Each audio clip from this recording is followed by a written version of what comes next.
السلام علیکم ویورز، آپ نے اکثر لاہوری رنگ باز یا اس سے ملتی جلتی کئی کہاوتیں سنی ہوں گی، لیکن آج تاریخ کی روشنی میں ذرا چیک کرنے کی کوشش کرتے ہیں کہ یہ کہاوتیں کب اور کیسے مشہور ہوئیں۔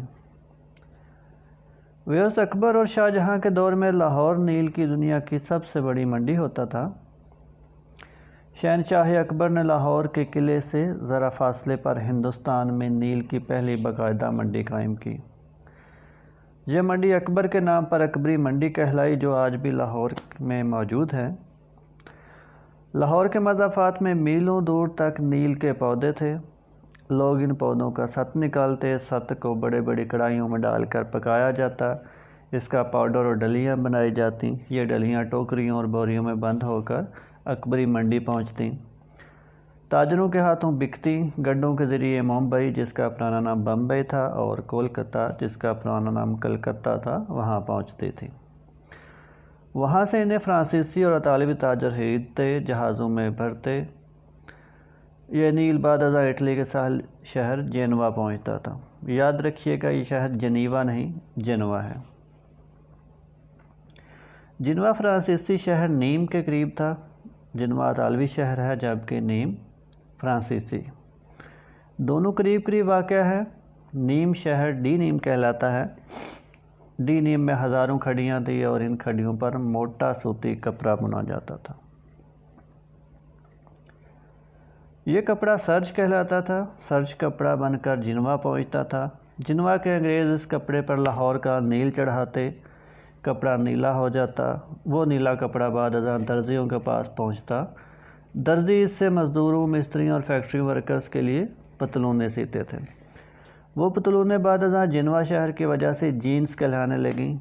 جینس پتلونیں مشہور ہو گئی، تو ڈی نیم شہر کے تاجروں نے جوش اور حسد میں اپنے کپڑے کو ڈی نیم کہنا شروع کر دیا، اور یہی ڈی نیم کپڑا آہستہ آہستہ ڈینم بن گیا۔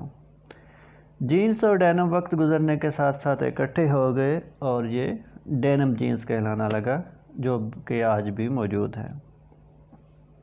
جینس کے 3 عناصر تھے: ڈی نیم کا کپڑا، لاہور کا نیل اور جنوا کے درزی۔ مغلوں کے دور میں اگر لاہور کا نیل نہ ہوتا تو شاید جینس نہ بنتی، اور اگر بنتی بھی تو کم از کم یہ نیلی نہ ہوتی۔ جینس کا نیلا پن بہرحال لاہور کی مہربانی تھا۔ آپ آج بھی انگریز کی پرانی ڈکشنریاں نکال کے دیکھ لیں، آپ کو ان ڈکشنریوں میں نیل کا نام لاہوری ملے گا۔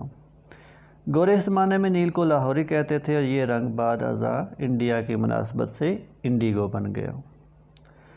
فرانسیسی، اطالوی اور پرتگالی اور ڈچ نیل کے لیے ہندوستان آئے تھے، جبکہ برطانوی افیون کے لیے یہاں آئے اور پھر پورا ہندوستان ہتھیا لیا۔ لیکن یہ بعد کی باتیں ہیں، ہم ابھی اس دور کی بات کر رہے ہیں جب لاہور کی سب سے بڑی تجارت نیل ہوا کرتا تھا، اور یہ لاہوری اور انڈیگو کہلاتا تھا۔ یہ ہزاروں میل کا زمینی اور سمندری فاصلہ طے کر کے جنوا پہنچتا تھا، جین کا حصہ بنتا تھا اور پوری دنیا میں پھیل جاتا تھا۔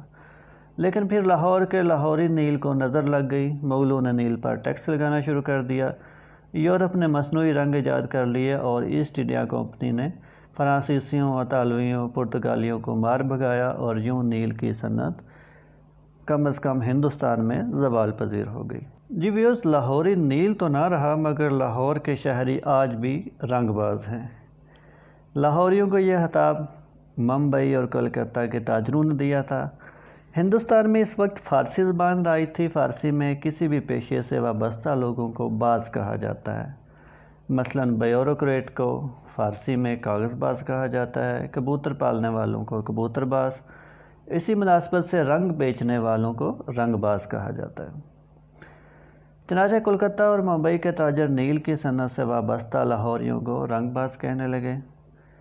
اس زمانے میں کیونکہ لاہور کی زیادہ تر آبادی نیل کی صنعت سے وابستہ تھی، چنانچہ پورا لاہور رنگ باز ہو گیا۔ یہ رنگ بازی آج بھی لاہور کے مزاج میں زندہ ہے، لیکن کس حوالے سے یہ آپ نے کمنٹ میں بتانا ہے۔ ویسے یہ تھی آج کی انفارمیشن، امید کرتا ہوں آپ کو اچھی لگی ہوگی۔ ریکویسٹ کروں گا آپ سے کائنڈلی چینل کو سبسکرائب کر کے بیل آئیکن پریس کر دیں، تاکہ آئندہ آنے والی ویڈیوز کے نوٹیفیکیشن مل سکیں۔ اپنی دعاؤں میں یاد رکھیے گا۔ اللہ حافظ۔